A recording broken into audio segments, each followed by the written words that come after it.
Hey everyone, what's going on? Mark here from TST Industries back in the garage. And behind me, I have the 2024 Aprilia RS457.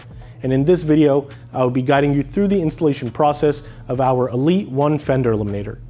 Now, in this video, I will also be guiding you through the installation of our optional rear lighting kit, which contains our TST LED pod turn signals. On this particular model, I did move forward with installing our Quadrix sequential turn signals, but as you can see on the table in front of me, we have our echoes on display. Any of our pod signals can be installed using the method shown in this video. And as I mentioned, we will be installing our Elite-1 Fender Eliminator, and the name Elite-1 does hold some significance, meaning it is an all-in-one kit that includes everything needed to seamlessly clean up the rear of your bike. And in this case, we include our Undertail closeout, and on this particular bike, this is an ABS injection molded piece, black, texture, color matched. It is a beautiful piece designed with some aesthetic cues that really hold true to the aggressiveness of this bike. With this kit, we do offer two different mounting bracket options. The first of which is our adjustable kit. This is a CNC machined aluminum component, anodized black, all made here locally, right here in the USA. This kit is able to be adjusted on two different pivot points by loosening up the hardware located here, and you're able to set the angle of which your plate sits. And if that's a little too bougie for you and you want something a little bit more simple and cost efficient, our standard high bracket is the solution for you. This is a laser cut piece of steel that is bent and powder coated black. It's very easy to install. It gets the job done. It's lightweight, and it just does what you expect it to do. This is a pretty straightforward installation process with some nuances that you need to keep note of. But at the end, you will be able to take this shovel, dig up some dirt, and bury it in the ground, and really be happy with the finished look on your 457. So without further ado, let's go ahead and jump right in. To begin this installation process, we will first remove our license plate from our OEM Fender and toss it to the side to retain for future application. Next, we will go ahead and grab our key and remove the passenger seat or passenger seat cover, depending on what equipment you have on your model. Toss that to the side. And now we need to remove this base plate for the passenger seat.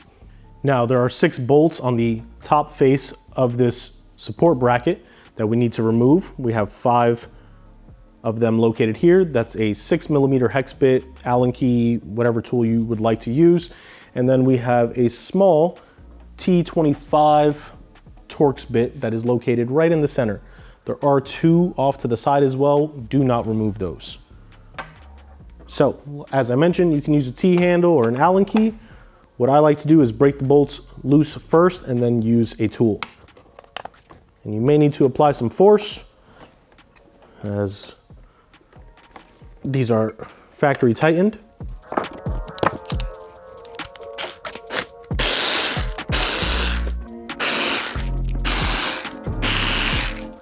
Toss those to the side and grab our T25. We will toss that bolt to the side as well. Now you will remove the main rider seat, toss it to the side. And there are 2 other bolts located towards the bottom or towards the front of the bike that are locking this plate in place. Those are 4mm hex keys, Allen keys. And these are pretty short in height and length, so no need to use any sort of electrical tool. There we are. We'll toss those to the side with the rest of our hardware. And now we can remove this base plate.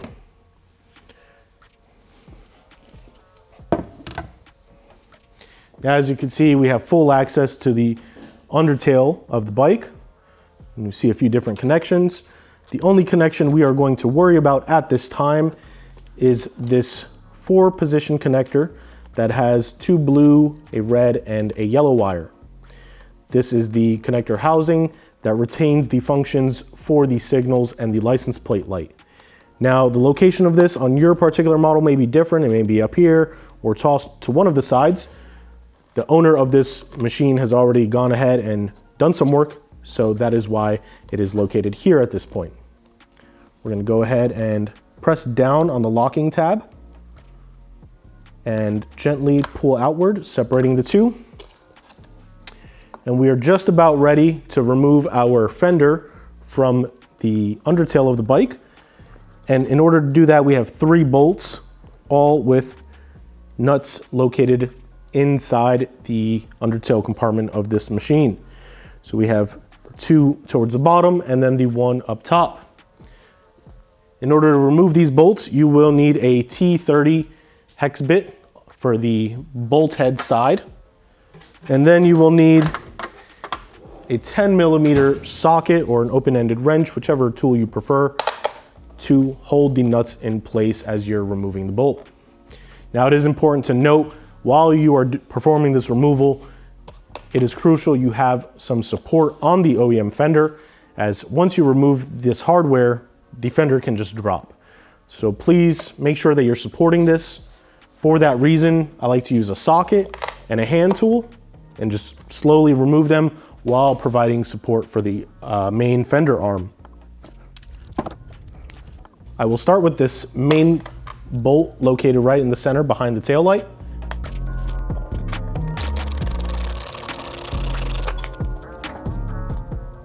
And you can gently push down on the bolt. It is a shouldered bolt, so it may kind of lock itself into place. You can just press it down through the fender. Let's go ahead and remove the other 2 at this time. Now we can remove the 2 remaining bolts.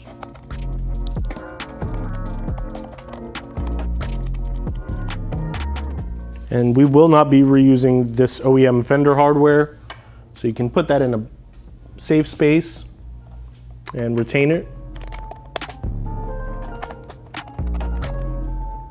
Now at this point, all of the hardware is free from the bike, and you can see the fender is just going to fall victim to gravity. Let's pull the bolts out, and now we will carefully route these wires out, ensuring they don't get snagged on anything. There we are. And just like that, your OEM fender is now removed. I have a full breakdown of our Fender Eliminator offerings taken apart and also built onto our closeouts. And we have our closeout in the center with the appropriate hardware. So highlighting first our Elite-1 adjustable high mount fender eliminator. As you can see here, I already have it on the closeout. This would face the rear of the bike, and this would face the front of the bike.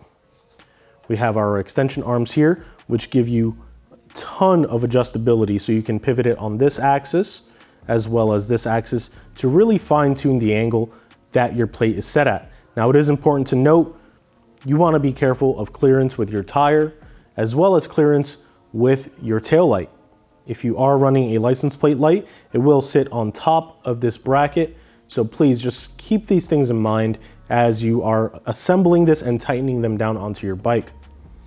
And if we take a look at the opposite high mount, we have our fixed high standard bracket. And again, it's mounted onto the closeout, rear of the bike, front of the bike. It's a pretty self-explanatory bracket.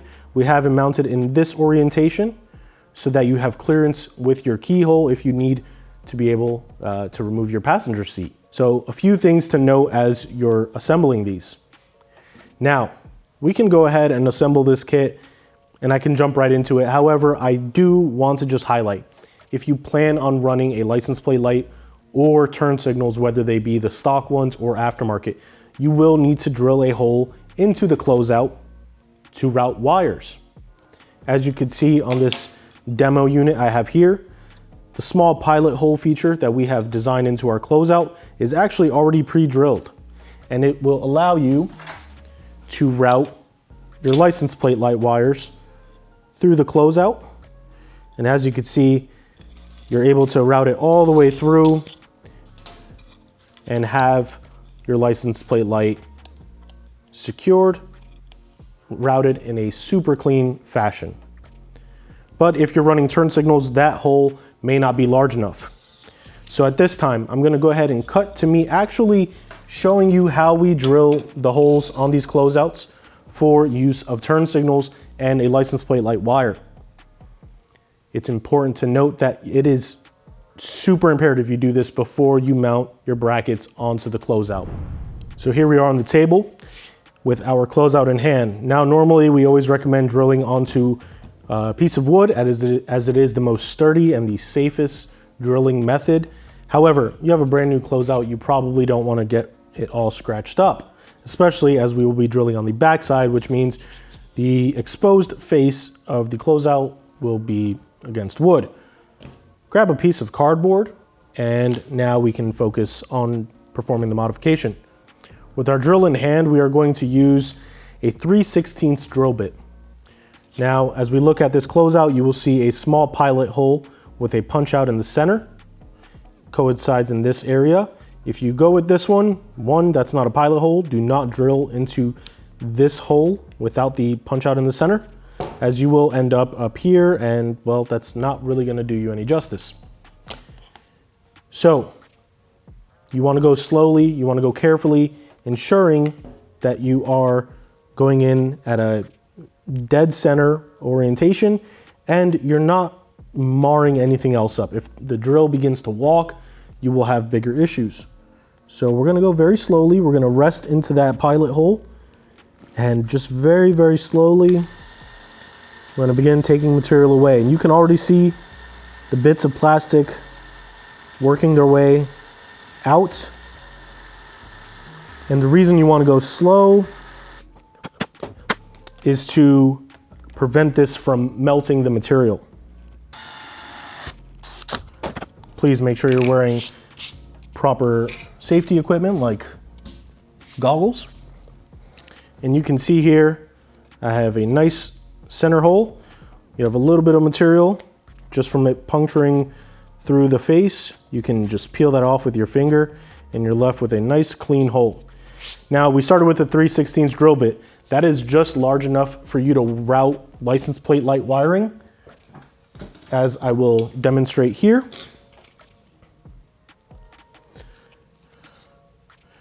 But if you're running any sort of turn signals, especially ones with OEM connectors, or if you have OEM harness converters like the ones we offer, harness adapters, you will see that that hole simply is not large enough. At this point, you will go ahead and switch out your drill bit. And you're gonna go up to a little bit of a beefy boy here with a 3/8 inch drill bit. And you can see here I have one already pre-drilled with the 3/8 drill bit. And this is our OEM harness adapter. This is the same connector found on the turn signals on your OEM Fender, and no issue fitting them right through the hole. So I've already tested this. Both of the connectors can fit in. You route one through, and with wire exposed like that, you route the other one. It'd be very, very simple, and we will go over that process in a few. Now we will punch this out to a slightly larger hole. And if you have a fresh drill bit, you should already have a nice little extended tab that you can actually locate into that pilot hole that you've already drilled. You can see there it's interlocking. And again, with it flat, slowly but surely, we're going to begin performing this modification.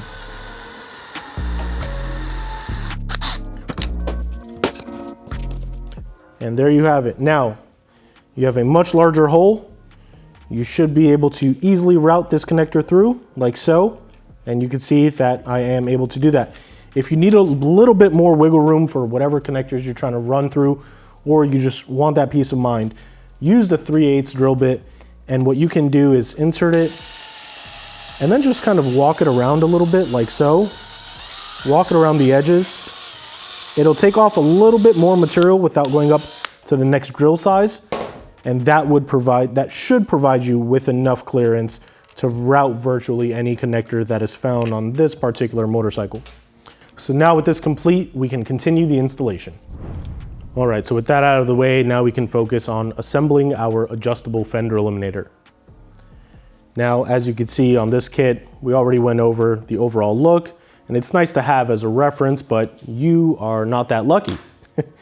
you can take a look at our product page or reach out to our customer support for more detailed photos if needed. But if you follow these, the next few steps, it should be pretty easy to follow along.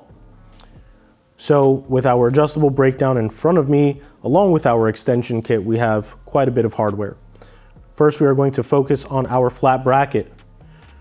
With us looking at it and our logo on the front, we will drop our countersunk screws into the second holes, the middle holes on each side, like so. Next, we want to go ahead and grab our 90-degree brackets. They are side specific. If you're looking at it, the slotted side should face and sit against the back of the bracket, and the punched out side should face upward and be free. So one at a time, we're going to go ahead and do this. We're going to start with this side first, like so. And now we will grab one of our flange lock nuts and just thread it on by hand, catch enough threads to lock that bolt in place, and then do the same on the opposite side. Grab our flange lock nut and thread it on by hand. There we are. Now we will grab a 3mm hex key Allen key T handle and an 8mm wrench, and just begin tightening this down. You don't want to bottom it out, but you need it a little bit tighter just so it's not flopping around completely free. We want a little bit of adjustment capability. There we are. You can see it takes a little bit more force to adjust it, but that's kind of what we need. And we will do the same on the opposite bolt.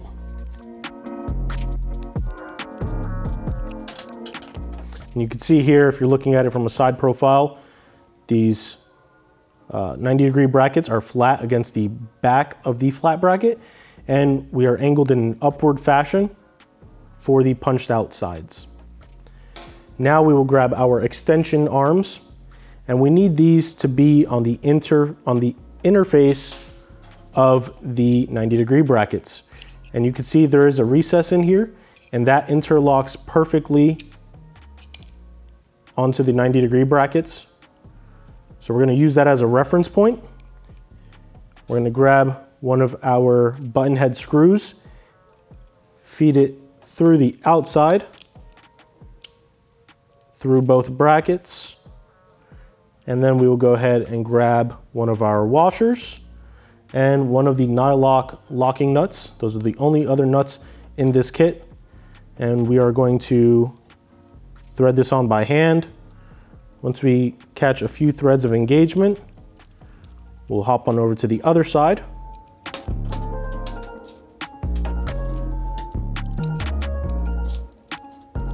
And now we will grab a 10mm wrench and a 4mm Allen key, hex bit, whatever tool you have. And we are going to tighten this down. Now, as you tighten this down, you really want to make sure that both brackets are interlocking with one another and they are not sitting on one of the lips in that recess. And you can see here, it pivots freely. It's really smooth. There's no crunchiness or anything. That's what you want. And it's sitting completely flat against one another. Repeat those steps on the opposite side.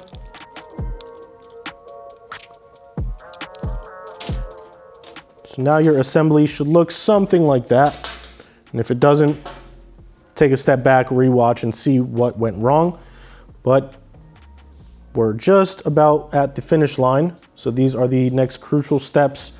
And I should mention that if this is assembled incorrectly, you can face product failure. So please make sure you do not have loaded stress, preloaded stress on any of these fasteners or any of the mating surfaces. You do want everything to sit flush against each other and also be able to pivot freely when you are in the adjustment phase. So now we have our standoff hinges left, and these have a little bit of a scoop to them. You want that facing the rear of the bike, so you want it facing the flat bracket. And again, these have a recessed portion as well. They interlock with our extension arms, and we will grab one of our bolts and one of our flat washers and thread it on by hand. Now, we do have customers always ask, can they use Loctite on this assembly or any other thread locking agent? We recommend Vibratite, as it will not off-gas and it will not damage the ABS plastic of our Undertail closeout. If you have access to Vibratite, we definitely recommend that. Otherwise, Crazy Glue or Super Glue is actually a really good option. It is plastic safe as well. If you use Loctite, I would apply it and let it sit for quite some time before you install our adjustable kit onto your closeout. And furthermore, when you are installing this onto your closeout, do not under any circumstance use thread locking agent going through the closeout and into the standoff hinges. Grab our 4mm hex tool. Now, the only hardware you should have left behind are 2 screws and 2 washers. Those will be the pieces of hardware that secure the adjustable kit onto the closeout as pictured here. And if you remember, we kept everything loose enough to adjust it, but tight enough so it's not flopping around. And the reason for that is this next step, again, another crucial one. We need to pre-install the screw and the washer through the closeout and into one of the standoff hinges. And again, do not use any sort of Loctite on this assembly. Use a plastic safe thread locking agent if you have access to one. And now we are going to line this up and do the same.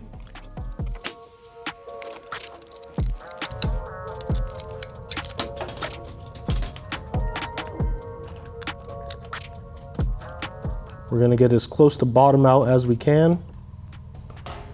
And now we are going to look at this assembly, ensure that we are as straight as possible and as flat as possible on some of these components. We don't want any of these components being cockeyed or skewed in any way. And you can see here, because it's loose, we're pivoting and it's not straight. If you end up tightening your assembly down and you have a look like that, that will cause stress and ultimate product failure. So what I'm gonna do is, what we recommend is grab a 10mm wrench and slipping it onto the face of the standoff hinge as we begin to tighten these down. This will ensure that they are remaining in the position you want and not skewing as you bottom this bolt out. And now if we take a look, you can see here, they are completely parallel. And we can now tighten down the rest of the assembly. However, I personally would recommend doing so on the bike once your license plate is on and any other hardware you have, as you will be able to fine tune the angle of which your plate will sit. Now with that assembled, let's go ahead and focus on our fixed high fender eliminator. Now with our standard fender eliminator in front of me, we can go ahead and assemble it. Again, for visualization, we have a pre-assembled kit already laid out on the table, but it's pretty straightforward.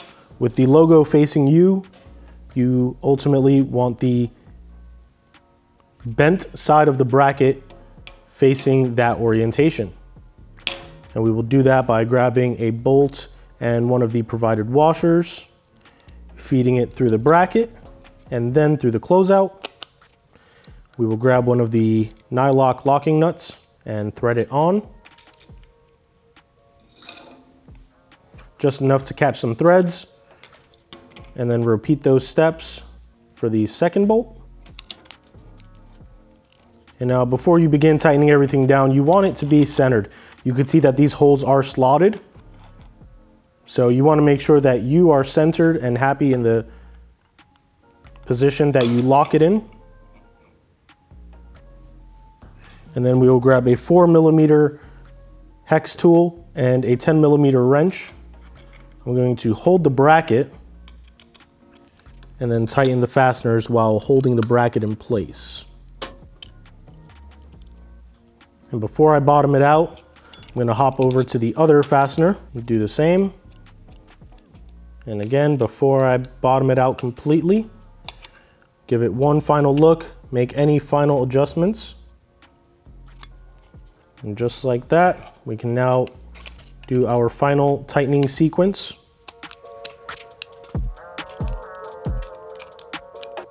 There we are. Push our tools to the side, and now we can go ahead and hop on over to the bike and finalize this installation. We can now focus on removing a crucial component from your OEM Fender, which is your sub-harness. This sub-harness does connect into your bike, and it houses the electrical connections for your license plate light as well as your turn signals. In order to gain access, we need a Phillips head screwdriver, and we will remove the 4 bolts located on this undercover from the OEM Fender.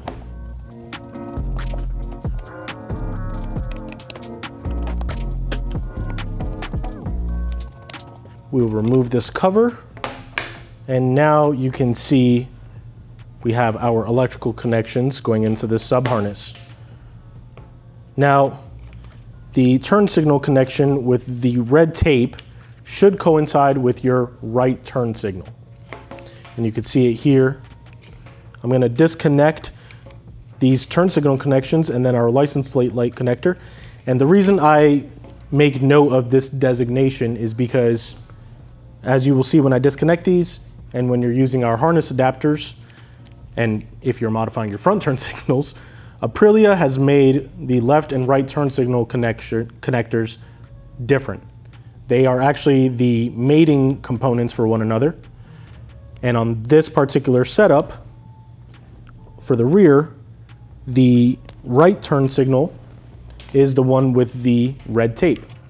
So let's go ahead and disconnect that. And now we will disconnect our license plate light by pressing down on the tab and then gently prying outward. Now we will carefully route this out of the fender, and now we can toss this entire assembly to the side. So now with a clean slate in front of us, I can show you how to install any of our pod turn signals to the rear of your bike using either of our high mount fender eliminators. Now I will be illustrating this on the fixed high assembly, but I did just want to show you for visualization a different set of signals mounted onto our adjustable high fender eliminator. These are our Echo pod turn signals. It's the same exact installation method, just on our adjustable setup. And as you can see with the pre-drilled hole, we still have ample room to run a license plate light wire. So we are all good to go. And in this case, because we're using our turn signals, I actually didn't even have to route the OEM style connectors through the closeout at that point, but other aftermarket signals may not have that much length on the wires, so these are just things to keep in mind. Now focusing on our high mount setup, obviously we have our closeout and our bracket, but before we get to that point, we need to focus on the components we're going to be installing onto our fender eliminator. So first we have our Quadrix universal sequential turn signals. These are the non-D versions, meaning they do not have the active running and brake light circuit. We also have our TST harness adapters for the Aprilia. Again, these are right and left signal specific. And we have our pod signal mount hardware kit. In addition to that, of course, we have our universal license plate light. Nothing fancy there. You've probably seen it a million times. So we will take the kit components from our signal hardware kit, lay them out on the table. We have two 90-degree brackets, two M6 kep nuts, 6 flat washers, and 2 bolts. And we need to mount these signals onto the mounts first. So we're going to grab one of our turn signals. Now it's important to note, this is a 3-wire turn signal assembly. This does have a built-in running light circuit, but again, these are not our Quadrix D signals, which have the running and brake light circuit. This actually features an amber running light. We will not be utilizing that function for this installation, so keep in mind this blue wire will simply not get used, and we'll go over it as we're going over the wiring procedure. But on any of our other pod turn signals, you can see they are a 2-wire setup, and our harness adapters are a 2-wire setup as well. The only exception to that rule are our Quadrix and our Mech Evo turn signals. So first we want to go ahead and remove the nut and the washer as well.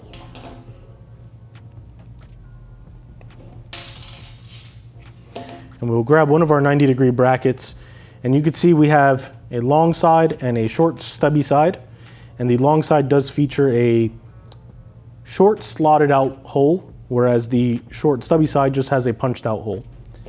We'll route the wires through the shorter side of this 90-degree bracket, and then follow suit with the washer and then the locking nut.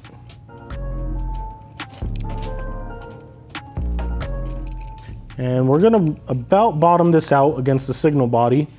And keep in mind, these signals are meant to be installed in this orientation with the signal face on the same plane as the surface that will be mounting to your Fender Eliminator bracket.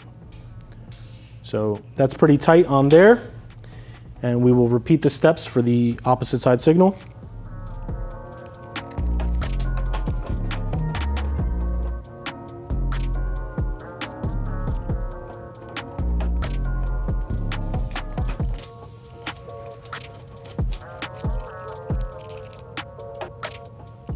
Now we will go ahead and grab our Fender Eliminator bracket and the closeout along with the hardware to secure the bracket. So what I find easiest is mocking this up, understanding your orientation. Then we are going to grab one of the supplied bolts that came with our pod signal mounting kit and one of the flat washers. We're going to feed it through the front side of the bracket. Then we will grab another washer, feed it on the back side, and then one of the cap nuts. And this could be a little bit of a tight fit, so I want to make sure I articulate this and illustrate this very, very well. But if you're having issues with it being a little too tight, you can lift up just a little bit to separate the signal, and then it should give you enough clearance. Let me go ahead and do it this way.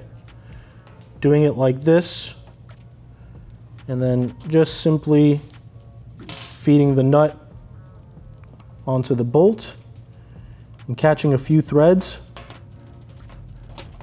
And now we can grab our 4mm hex tool, and while holding the cap nut down, just cinch it down so you still have adjustability, but you're not just free floating. Repeat those steps on the opposite side. Bolt and washer through the bracket for the Fender Eliminator, then through our signal bracket. One more washer, and then the cap nut.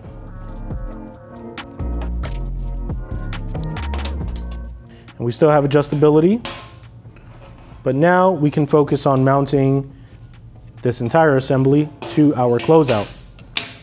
I'm going to tighten this down a little bit more, lining up the holes on the bracket with the holes on the closeout. And before we tighten them down, we want to grab our wires for the signals and route them through the closeout. And that is in that punched out hole that we drilled out earlier.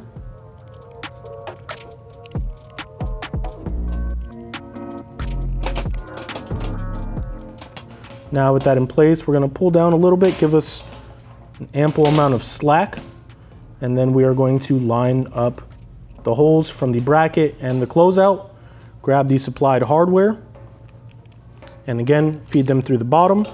Grab the locking nuts, the Nylock locking nuts we have, and of course by hand. And it's important to note, I haven't yet routed the license plate light wiring. If you are running a license plate light, now would be a perfect time to do it while you're doing the signal wire routing. But if you have gotten this far and then you realize, oh man, I forgot my license plate light, it's not the end of the world. You can still do it, and I will show you how with an upside down view. At this point, you already have your wires for your turn signals routed through there. And this is actually a really, really thin wire. So you can just find some room, and you're gonna route it through the flat bracket or through the standard bracket first. There's a slot in the center. And when it goes through the slot, it's also at the same time going to route through the closeout. And you can see that it's coming through. We're just gonna go ahead and give it a nice little tug here. Snake it all the way through. And this particular wire, you really don't need a lot of slack on. But since nothing is tightened down, I will leave some slack. Now, your standard high mount Fender Eliminator bracket is on the closeout and it's secured, but we need to make sure we tighten it down completely. We'll grab our 10mm wrench and our 4mm hex tool and just tighten these bolts down. Do the same for the opposite side.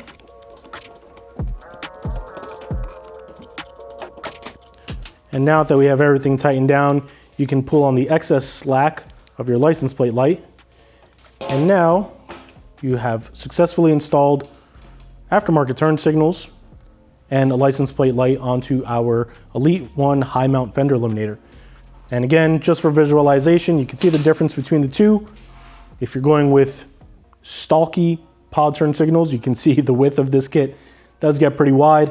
If you're going with something a little bit more low profile, like our Echo pod turn signals, it's a little bit slimmer. We have signals for everybody, sequential functions, non-sequential functions, you name it, just check out our website.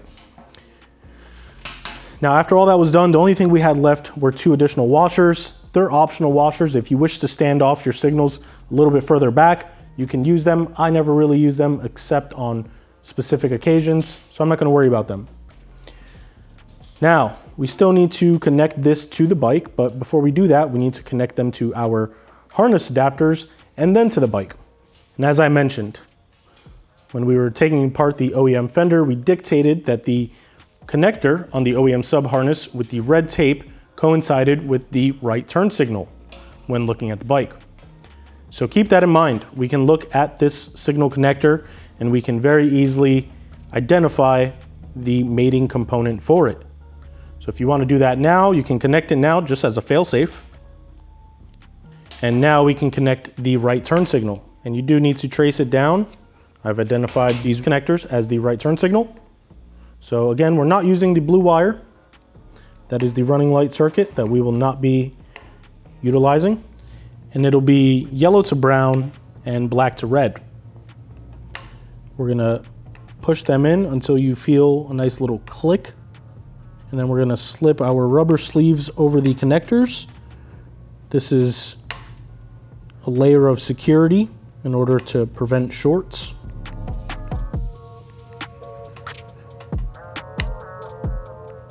We'll repeat the steps for the opposite turn signal. And again, yellow to brown and black to red. Now, before we go ahead and mount this on the bike, I'm a firm believer in testing before finalizing your work in order to prevent you a few minutes of misery and agony. So we are going to ensure that our bullet connectors are covered with the rubber insulators. We're going to connect the sub-harness back to the bike, like so. We will power on our bike in accessory mode. And now we will activate one of the turn signals. And just like that, you can see we do have a functional sequential turn signal when using our TST Quadrix turn signals along with our TST harness adapters. And we can go to left signal, make sure as well. Everything is good. I'm going to turn our turn signals off, power the bike down, disconnect the sub-harness. We have one last connection we have to worry about, and it's the license plate light wire. Traditionally, we instruct customers to splice into their existing license plate light connection. If we're running our tail light, it's really easy. You can even splice into your OEM tail light. Being that we have all of these electrical connections on this one sub-harness, it makes it a lot easier. So if you'd like, you can take a look at these connections, all three of these connectors, and you can see there is one color in common with all three, and that is that navy blue, the royal blue that we have here. On each wire, it looks like it has a silver paint marker on it. That will be the ground. So in this instance, what you can do is connect into the existing license plate light wiring on the sub-harness. And in order to do that, we will use our included posi tap connectors. Our posi taps are a 3-part assembly. When put together, they look like that. And when taken apart, you have 3 unique components. We will be taking the larger cap, if you will, and removing it from the main body. And you can see it has a U shape to it, a little cutout slot in the center. We are going to slip that over one of the wires. You can either go blue or yellow, it doesn't really matter. What I'm actually going to do is just expose a little bit more wire on this OEM connection. There we go. And we're going to slip it over one of them. Just like that. And then we will take the main body with the piercing element facing inward and cinch that on. We'll repeat the steps for the opposite wire, the ground wire or the positive wire, depending on what you did first. And again, same steps. Cinch it on. Remove the smaller cap if you haven't already. And now we will grab our license plate light wiring. You can start with the ground wire first. You're going to slip a portion of it through the bottom cap so you have some raw wire showing out of the opposite end. And we have the ground wire, so we are going to connect to the blue wire. And with it exposed, we are going to go ahead and twist this on. Give it a nice little tug, ensure you have full connectivity, and repeat the steps for the second wire. Again, give it a nice little tug. There we are, we're connected. Now we can do another test. Again, this is only for those of you that are wiring in license plate light. It's just something to note. If you are not using a license plate light, when you go to finalize this connection, this white OEM connector will simply be left disconnected. And you can see just like that, we do have a functioning license plate light. Power the bike down, disconnect this sub-harness again. And now we are ready to mount this onto the bike. But first, although we use the provided rubber insulators on our connectors, I always like to add in an extra layer of security. So I will simply grab a little bit of electrical tape and just tape these connections over, ensuring that even during vibration and road conditions, these rubber insulators do their job. And what I like to do is tape one wire, get it pretty covered, and then tape it to the secondary one, locking those rubber insulators in place. Just like that. If you have a little bit more electrical tape, you can cover a little bit more. The choice is yours. The main idea is to lock one of them in place and then secure the other to the covered component. That is my preferred method. You garage mechanics out there, do what works for you. As long as you're protecting these connectors, you really can't go wrong. And then we have this blue wire. If you want to tape it off, you can. Not really necessary. It is not feeding current. So it will not short if it comes in contact with anything, but if you want a nice clean install, you can tape it together like so. Now all your electrical connections are insulated, they're protected. We can hop on over to the bike. Now for this next step, we will be mounting this actual assembly onto our motorcycle. But it's important to note I am going to illustrate what our standard Fender Eliminator without turn signals would mount like, and what our adjustable Fender Eliminator without turn signals would look like. So you will be able to see all three of them. We will have plenty of B-roll at the end of this, so you can see everything. In our product page will be loaded with all of the material you need. But at the end of the day, we will be actually installing this kit here. So let's go ahead and hop on over to the bike. And here we are at the bike.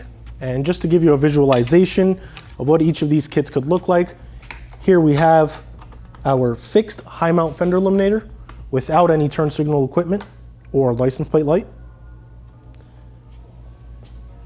Next up, we have our adjustable Fender Eliminator without any signal equipment or a license plate light. And it is important to note, as I mentioned, this kit does pivot on 2 different axes, so you can loosen up each of these bolts and cater the angle of which your plate sits, but please keep in mind compression of suspension and riding conditions can potentially cause damage to your plate and this entire assembly if it is not angled correctly. But as I mentioned, we are only going to be installing one of these kits, and the lucky winner happens to be our fixed high Fender Eliminator with our Quadrix turn signals and our license plate light. So in order to route this through, first we're going to snake this little sub-harness into the trunk compartment, gently pulling it through, ensuring we're not getting snagged on anything. And now, once we have routed all the wires through, we will go ahead and grab the remaining hardware from our closeout kit, which consists of 3 screws, a flat washer, and then this special templated washer. And what we are first going to do is grab the larger or the flat washer and the larger of the 3 bolts. There are 2 short ones and 1 long one. We are going to mock this up and then drop this hardware into the top mount closest to the tail light. Grab a Phillips head screwdriver and very carefully begin to thread this on. There we go. Next, we need to use this templated washer, and it's a little bit tight of a fit, so let me see if I can grant you some additional access here. There we go. This templated washer has 2 punched out holes that coincide with the bosses that we will be threading into. And it also has a cutout here for wires. So you can use those 3 references as guides, keeping the top tab sitting on the inside of the bike, and width-wise, it is self-locating. Now, Aprilia didn't really help us with the location of this welded support, so what I find easiest is to use 2 hands at this point. If you have a magnetic screwdriver, even better, but hold the screw on as much as you can until you catch a little bit of threads. Now you're good. Repeat the steps on the opposite side. There we are. Everything's nice and secure and locked in. Now we will simply route our wires. Now we only need to worry about connecting this one main connector.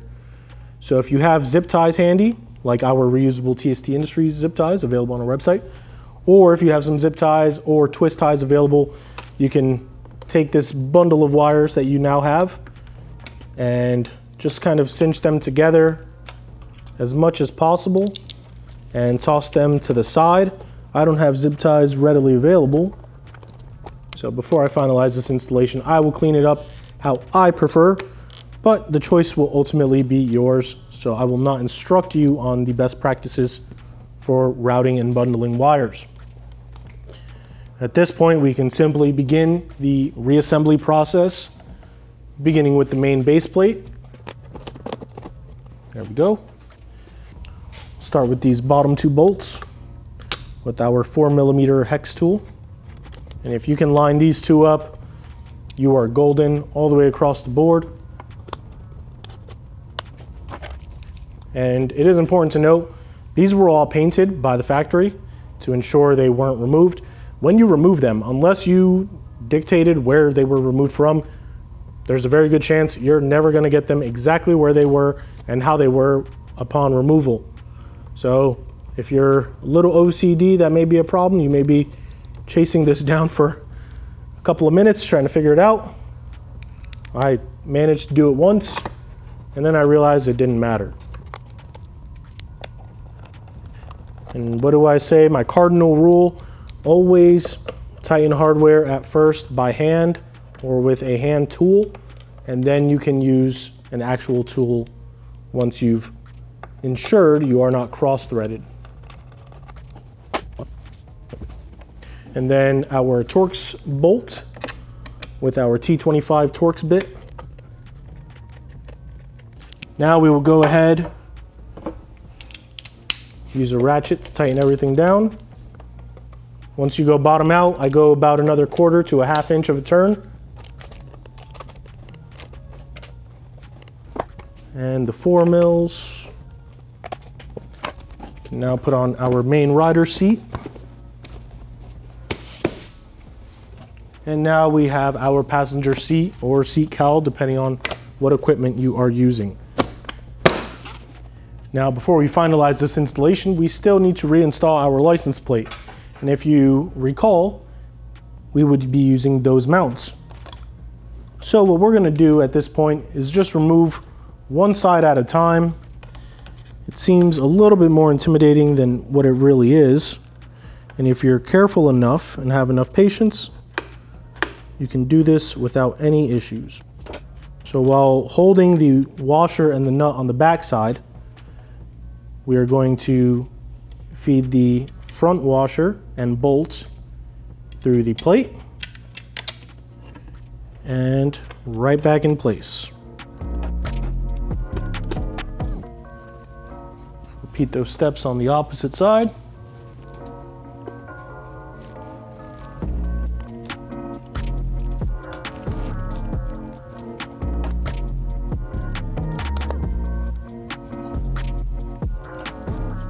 And now you want to check the distance of your signals. Make sure each bracket is at the same distance as the opposite side.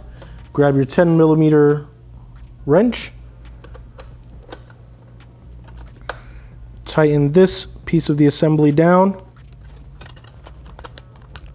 And once that's secured, we will now grab our 13mm box wrench and tighten down our signals to ensure that they are sitting at the right direction. All right, and just like that, this installation is now complete. As you can see, you have successfully installed our TST Elite-1 Fender Eliminator. Best of all, you've been able to remove your OEM fender. You've saved some weight. You really slimmed up the rear while retaining all of the crucial functions like your signals and license plate light. And best of all, we helped you build the confidence knowing you did it yourself with our helpful step-by-step installation video. So if you found this video helpful, please be sure to give us a thumbs up. If you haven't already, hit that subscribe button and turn the notification bell on to stay up to date with all the new and exciting videos we have going out. Of course, you can follow us on social media, Facebook, Instagram, and Twitter or X. Username TST Industries. If you like this product, you want to check it out, see what else we have available for the RS457 or any other bike that may be in your garage, you can do so by checking out our website, tstindustries.com, or hitting the link in the description, which will take you to this exact product page. For now, this has been Mark in the TST Garage, and we will catch you next time. Ride safe.